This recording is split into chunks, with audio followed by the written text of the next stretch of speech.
মতুয়া সম্প্রদায় সহ যে মানুষগুলি অনিশ্চয়তার মধ্যে পড়েছেন তাদের পক্ষে হতাশাজনক।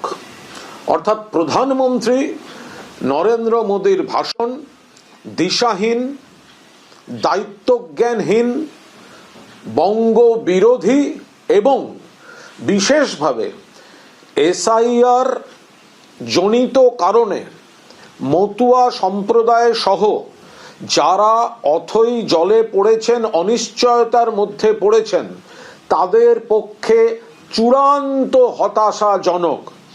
যে সময়টুকু তিনি পেয়েছিলেন অডিও বার্তা দেওয়ার, তার মধ্যে তার সুযোগ ছিল মতুয়া সম্প্রদায়কে বা যে মানুষ এই এসআইআর নামক বিজেপি প্রভাবিত নির্বাচন কমিশনের হঠকারিতায় যারা অনিশ্চয়তার মধ্যে পড়ছেন তাদের জন্য তিনি মনে করলে বার্তা দিতে পারতেন, কিন্তু তার কাছে কোনো বার্তা নেই। নরেন্দ্র মোদীর বক্তব্য থেকে আজ প্রমাণিত মতুয়া সহ যারা এসআইআর জনিত কারণে অনিশ্চয়তার মধ্যে পড়েছেন তাদের আশু সুরাহার কোনো বার্তা নরেন্দ্র মোদী সরকার এবং বিজেপির কাছে নেই। প্রধানমন্ত্রী খালি হাতে এসেছেন। প্রধানমন্ত্রী বাংলার বকেয়া নিয়ে একটি শব্দ উচ্চারণ করেননি। বাংলায় 100 দিনের টাকা দেননি, আবাসের টাকা দেননি, 2 লক্ষ কোটি টাকা বাংলার বকেয়া, একটি শব্দ ব্যবহার করেননি। প্রধানমন্ত্রী তার বক্তব্য রাখতে গিয়ে বলেছেন যে তৃণমূল আমার বিরোধিতা করুক, তৃণমূল বিজেপির বিরোধিতা করুক, এইরকম একটা ন্যারেটিভ করতে চেয়েছেন। আমরা উল্টে বলছি যে আপনি ক্ষমতা থাকলে তৃণমূল কংগ্রেসের বিরোধিতা করুন, কিন্তু বাংলার মানুষের বিরোধিতা করছেন কেন?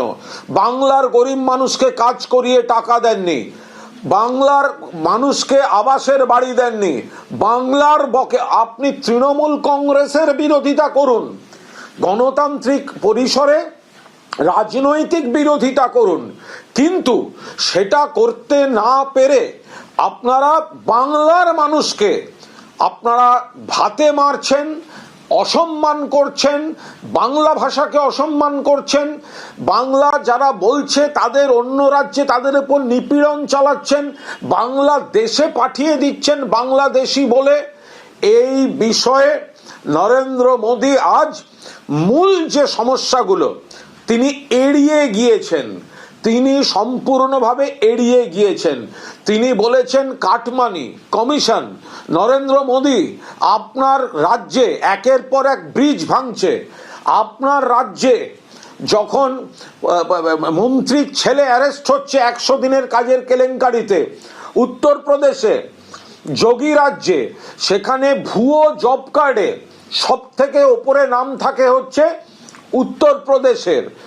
নরেন্দ্র মোদীজি আপনি রাজনৈতিক কুৎসা করছেন তৃণমূলের বিরুদ্ধে, কিন্তু আপনার সরকারি দফতর একের পর এক বিভাগের রিপোর্টে দেখিয়ে দিচ্ছে সারা ভারতবর্ষের মধ্যে পশ্চিমবঙ্গ উন্নয়নের ক্ষেত্রে মানুষকে পরিষেবা দেওয়ার ক্ষেত্রে সেরা কাজ করছে। অর্থাৎ প্রধানমন্ত্রীর সরকারি দফতরের রিপোর্ট প্রশংসা করছে, আর প্রধানমন্ত্রীর রাজনৈতিক সত্তা বিজেপির হয়ে তিনি বাংলার বিরুদ্ধে কুৎসা করছেন। প্রধানমন্ত্রী আজ যে বক্তব্যটি রাখলেন তার প্রতিটা, আপনি আজকে এই বিশৃঙ্খলা, আপনার জন্য 4 জন মানুষের মৃত্যু হয়েছে, আপনাদের বিশৃঙ্খলায় কি দেখা গেল? আপনাদের বিশৃঙ্খলায় সেখানে কোনো দায়িত্বশীল বিজেপি রাজ্য নেতাকে দেখা যায়নি ভিড় সামলাতে। আপনারা যেখানে সরু জায়গায় বেশি লোক ঢুকিয়ে দিয়েছিলেন, আপনার সভা এমন কিছু বড় হয়নি। অল্প জায়গায় বেশি লোক ঢুকিয়েছেন দায়িত্বজ্ঞানহীনের মতো, বড় সড় দুর্ঘটনা ঘটতে পারত। একজন বিজেপির রাজ্য নেতাকে দেখা যায়নি সেই মবকে সেই জায়গাটাকে কন্ট্রোল করতে। চেয়ার ছোঁড়াছুঁড়ি, সেখান থেকে গেট ভাঙা, সেখান থেকে সমস্ত রকম বিশৃঙ্খলা হয়েছে। সংযমের সঙ্গে পশ্চিমবঙ্গ পুলিশ এই বিজেপি কর্মীদের বিশৃঙ্খলা, বিজেপি কর্মীদের যে অন্যায় আচরণ, সেইগুলোকে তারা সামাল দিয়েছেন। একজন নেতাকে দেখা যায়নি তারা মঞ্চে বসেছিলেন। প্রধানমন্ত্রী নরেন্দ্র মোদী, মনে রাখবেন, আপনি আজকে নামতে পারেননি। 2026-এর আপনি নাকি বাংলায় যাত্রা শুরু করতে এসেছিলেন। আমাদের সর্বভারতীয় সাধারণ সম্পাদক অভিষেক বন্দ্যোপাধ্যায় কিছুদিন আগে সংসদে, লোকসভায় বিজেপিকে একটা কথা বলেছিলেন, মনে রাখবেন, कुर्सी की पेटी बांध लीजिए मौसम अब बिगड़ने वाला है। নরেন্দ্র মোদীজি, আপনি যে প্রথম সভাটায় হোঁচট খেলেন, আপনার হেলিকপ্টার যে নামতে পারলো না, এটা হচ্ছে অ্যাক্ট অফ গড। মনে করুন অভিষেক ব্যানার্জির কথা, कुर्सी की पेटी बांध लीजिए मौसम बिगड़ने वाला है।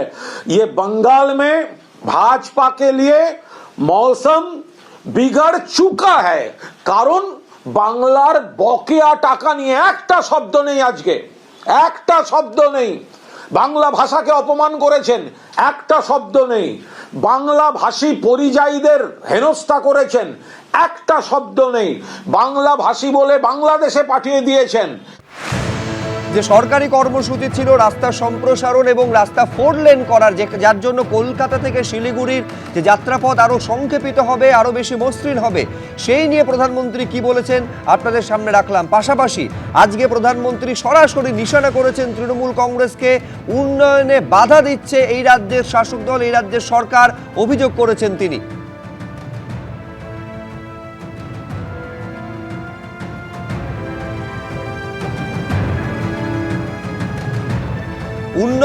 উন্নয়নের পক্ষে ভোট দিয়েছে বিহার এবং সেই কারণে প্রচুর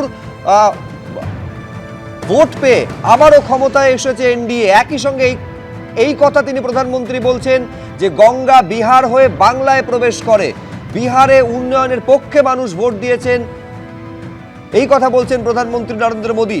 বাংলাকে জঙ্গল রাজের হাত থেকে, মহা জঙ্গল রাজের হাত থেকে মুক্তির দরকার এবং সেই কারণে বিজেপির এখানে আসা প্রয়োজন বলছেন প্রধানমন্ত্রী।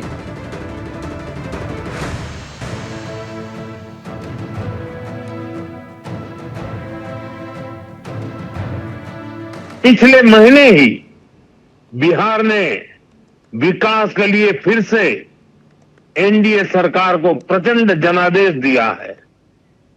बिहार में भाजपा एनडीए की प्रचंड विजय के बाद मैंने एक बात कही थी।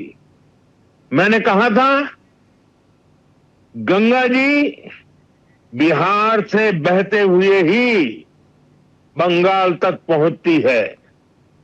तो बिहार ने बंगाल में भाजपा की विजय का रास्ता भी बना दिया है। साथियों, बिहार ने जंगल राज को एक सूझने से, एक स्वर से नकार दिया है। 20 साल बाद भी भाजपा एनडीए को पहले से भी अधिक सीटें दी हैं। अब पश्चिम बंगाल में जो महाजंगल राज चल रहा है, उससे हमें मुक्ति पानी है। और इसलिए पश्चिम बंगाल कह रहा है, पश्चिम बंगाल का बच्चा बच्चा कह रहा है, पश्चिम बंगाल का हर गांव, हर शहर, हर गली, हर मोहल्ला कह रहा है, बाजते छाई बीजेपी ताई, बाजते छाई বিজেপি তাই। এবিপি আনন্দ, এগিয়ে থাকে, এগিয়ে রাখে।